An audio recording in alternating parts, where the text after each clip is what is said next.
मोर्चा फोडणारे आदिवासी समाजाचे आराध्य दैवत क्रांतिकारी क्रांतीसूर्य महानायक धरती आबा भगवान बिरसा मुंडा यांचा जन्म 15 नोव्हेंबर 1875 रोजी झारखंड प्रदेशातील रांची जिल्ह्यातील इलीहातू या गावी झाला। आदिवासी समाजाचे आराध्य दैवत क्रांतीसूर्य धरती आबा वीर भगवान बिरसा मुंडा यांच्या जयंतीचे शतकोत्तर सुवर्ण महोत्सव काल 15 नोव्हेंबरला वीर बिरसा मुंडा यांची 150वी जयंती सुवर्ण महोत्सव काल सर्व ठिकाणी मोठ्या उत्साहात साजरा झाला।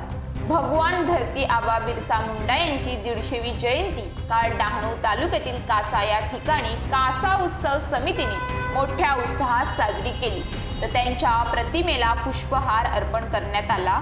तर यावेळी भगवान बिरसा मुंडा यांनी आदिवासी समाजाकरिता ब्रिटिशकालीन केलेली कामे हे आताच्या तरुण मुलांना माहिती व्हावे यासाठी व्याख्यानातून मार्गदर्शनही यावेळी केले।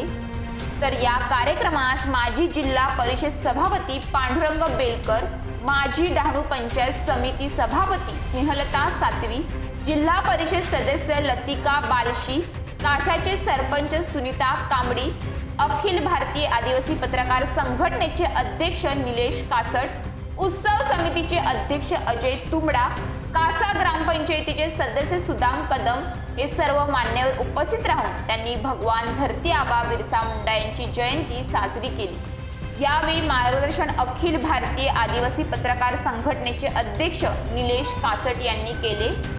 त्याच्यात बिरसा मुंडा जसं बेलकर सरांनी सांगितलं की अतिशय कमी वेळामध्ये ब्रिटिशांच्या आणि भांडवलशाहीच्या विरोधात आणि इथल्या प्रस्थापितांच्या विरोधात जे मोठ्या प्रमाणात आंदोलन केलं, ज्याला आपण मोर्चे काढले, ज्याला आपण उलगुलान असं म्हणतो, आणि त्यांचं उलगुलान संपूर्ण ब्रिटिशांना सळोखी पळो करून सोडलेलं होतं। आणि या ब्रिटिशांना शेवटी नाईलाज झाला आणि त्यांना तुरुंगात डांबावं लागलं। आपले आदिवासी हे नेहमीच कोणाच्या विरुद्ध वागत नाही, म्हणजे आपण म्हणतोय ना की मोडला पण वाकला जाणार नाही, तशी आपली ही जात आणि जमात आहे आणि ही जमात नेहमीच लढे। न्यूज पोलीस रिपोर्टर माधव तला, कासा।